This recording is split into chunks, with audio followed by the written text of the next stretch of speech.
Journalists say they're regularly silenced, and the public has lost trust in the media, they say, especially during the recent protests that didn't make much headlines. Ivan Watson, again, with that story from Istanbul. The protesters said they were angry at the excessive use of police force and the policies of the Turkish Prime Minister. So why then this rage against the Turkish media? Media failed, of course. Until 2 years ago, Banu Güven was an anchorwoman for the Turkish news network NTV, until she says her company buckled under government pressure and fired her.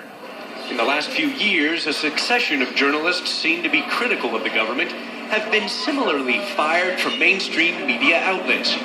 While Turkey has also had the distinction, according to press freedoms groups, of having more journalists behind bars than any other country in the world.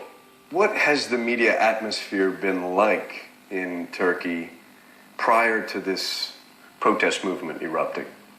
Silenced. I can tell you that maybe 80% of media, newspapers, TV channels, and radio channels, they are in the hands of a few business people who have their ties with the government. When clashes raged across the center of Turkey's largest city on May 31st, Turkey's normally colorful media was unusually quiet. CNN's affiliate, CNN-Turk, did broadcast regular news bulletins on the clashes. The network, which operates under license from CNN's parent company, Time Warner, is editorially independent of CNN. Late at night last Saturday, in the midst of the worst anti-government protests in a decade, CNN-Turk continued to broadcast regularly scheduled programs like this documentary on penguins. Behind their feisty charm lies The penguins have become a national joke in Turkey, mocked by a recent guest on CNN-Turk. There's no doubt that the government does have a huge say over how the media runs its own affairs, and they do put pressure on media in times like this. But I think it's backfiring in the sense that people are relying on Twitter and social media networks. Social media trackers charted the use of the protest-linked Twitter hashtag #DirenGezi in Istanbul, saying it was used more than 1.8 million times Monday morning. That same day, Turkey's prime minister denounced social media.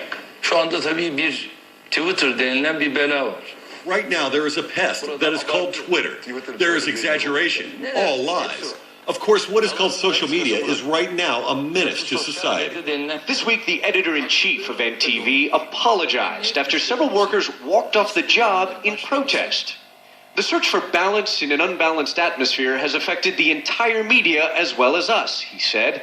Our viewers felt betrayed, and it is not possible to find them unjustified on this subject. CNN-Turk, NTV, and other Turkish media companies have clearly made an effort to provide more comprehensive coverage of the protests in recent days.